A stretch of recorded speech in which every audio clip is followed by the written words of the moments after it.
किसान भाइयों राम राम। किसान भाइयों, आज हम बात करेंगे अमरूद की फसल में लगने वाले प्रमुख रोगों की और प्रमुख कीट की। तो साथियों, मैं आपको बताऊंगा कि अमरूद की फसल में अभी की तारीख में देखा जा रहा है एक प्रमुख रोग है जिसको अपन एंथ्रेक्नोज श्याम वर्ण के नाम से जाना जाता है। अब यह रोग एक फंगस से होता है, कोलेटोट्राइकम सीडीआई फंगस के से भी होता है। तो उस मतलब इसका वाहक है, उस फंगस के कारण ये होता है। अब साथियों, इस फंगस का आपको लक्षण दिखाओ ना, तो एक मिनट यह दिखाओ। ये देखो, ये जो नई कोपले आती है ना अपने मतलब जो पौधे में, जैसे कि जो नई शाखाएं होती है, देखो बिल्कुल डैमेज है। मतलब इससे क्या है कि पौधे की बढ़वार रुक गई। दूसरा मतलब आपको और ये देखो और जगह दिखाऊं, और एक ये देखो आप, मतलब इसमें भी ये रोग से अफेक्टेड ये प्लांट है। ये देखो आप, बिल्कुल कोपले, और ये मतलब कि फंगस है, धीरे धीरे पौधे पर अटैक करती जा रही है। और इसमें आपको दिखाऊंगा कि फल को भी प्रभावित करता है इसके लक्षण। मतलब कि जो फल है ना, ये जो फ्लावरिंग आ रही है आपकी और फल आ रहे हैं, उनको भी अफेक्टेड करता है। कई जगह आपको दिखाऊंगा। देखो साथ ही इसमें मकड़ी भी है, तो मकड़ी का भी आपको कंट्रोल बताऊंगा। ये देखो, ये पास में दिखाओ, इस जगह देखो, ये मतलब कि ये देखो जो नया मतलब फल आ रहा है, फूल के बाद में जो फल बना, इसको अफेक्ट कर दिया इसने, और इससे भी ये नुकसान हुआ। देखो तो साथियों, और एक इसका जो कि ये जो बड़ा फल हो जाता है, मतलब कि जो चित्तियाँ आ जाती है, ये देखो आप, मतलब ये फल है जो बड़ा होता है, उसमें क्या है कि मतलब डॉट डॉट डॉट डॉट के हिसाब से हो जाता है, जो कि मैं आपको वीडियो में मतलब जो भी रोग है और मैं साफ तरीके से आपको बता दूंगा इसमें। अब साथियों, अपना आते हैं कि चलो रोग के बारे में तो अपने को पता लग गया।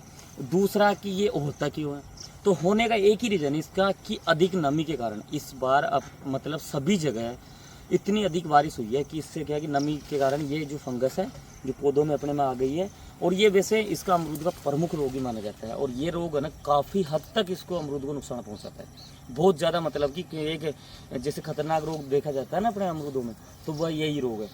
तो साथियों, अब आता है अपने इसका, चलो लक्षण पता लग गया आपको और ये होने का रीजन पता लग गया। अब आते इसके मतलब कि जो मतलब इसको अपन नियंत्रण कैसे करें। तो इसके लिए साथियों मैं आपको बताऊंगा कि एक तो प्रोपिकोनाजोल जो कि नामक दवाई आती है, वो सिस्टेमेटिक फंजीसाइड है। मतलब कि पौधे के अंदर जाके, मतलब जैसे कि उसका अपन स्प्रे करेंगे ना, तो वो ये सिराएं होती है पत्तियों की, इनके अंदर होके जाके और कोशिकाओं से मतलब उस पर इफेक्ट डालती है, जिससे कि मतलब जब पौधा अंदर से मतलब कोई बीमारी को जब दवाई अंदर से खत्म कर रही है, तो साफ तौर से देखा जाता है कि रिजल्ट उसका अच्छा होगा। तो सिस्टेमेटिक फंजीसाइड एक तो वो। अब आप कहोगे कि प्रोपिकोनाजोल का स्प्रे कैसे करें, तो साथ ही मैं आपको बताऊंगा कि देखो आसानी से मार्केट में मिल जाती है, और मतलब 2 ml प्रति लीटर पानी के हिसाब से इसका आप स्प्रे करिएगा। क्योंकि ये रिजल्ट मैंने देखा इस बार। कई दवाई अपन बताते हैं जैसे कि कोप्रोक्सिक्लोराइड हो गया और थाइफनेट मिथाइल हो गया, कई मतलब काफ़ी फंजीसाइड मार्केट में आती है, लेकिन प्रोपिकोनाजोल का रिजल्ट इस बार अच्छा देखने को मिला है, और भी आप वो भी ले सकते हो। अब आप लोगे कि मतलब इसका स्प्रे करने का सबसे मेन टाइम, साथियों कई बार ये देखा गया है सवाई माधोपुर में या फिर कहीं बगीचों में मैंने देखा है कि मतलब अमरूद पे जो स्प्रे करने का टाइम होता है ना, वो या तो आप 15 जून के समथिंग स्प्रे करो, या एक स्प्रे 2 स्प्रे होते हैं। एक तो 15 जून के समथिंग कर दो, एक आप मतलब कि जैसे अमरूद मतलब जैसे अपने क्रॉप तोड़ लेते हैं ना, उसके बाद में भी एक स्प्रे करना चाहिए।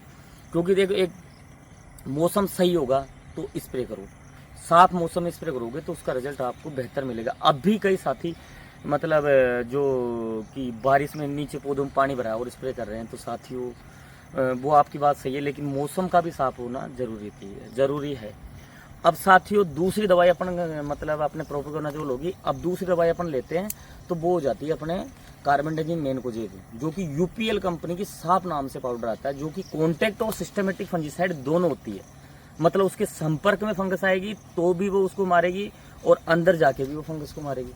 तो उसका आप मतलब जो कार्बेंडाजिम मैनकोजेब होती है, उसका आप 2 ग्राम प्रति लीटर पानी के हिसाब से उसका स्प्रे करो। और उसमें जो फंजीसाइड है कार्बेंडाजिम मैनकोजेब, इसमें आप मतलब जैसे 1 लीटर पानी की टंकी, मतलब 15 लीटर पानी टंकी, उसमें एक शैम्पू का पाउच अवश्य डालें, क्योंकि उससे क्या है कि पौधे पे वो चिपक जाती है। और साथियों, फिर दूसरा जो आप कीट के बारे में अपन बात करेंगे, तो एक तो अपने जो पौधों में ये देखो, ये मकड़ी दिखाओ। ये क्या है, मैं अभी बगीचे से निकल के आया था, तो मकड़ियों का बहुत ज़्यादा प्रकोप है।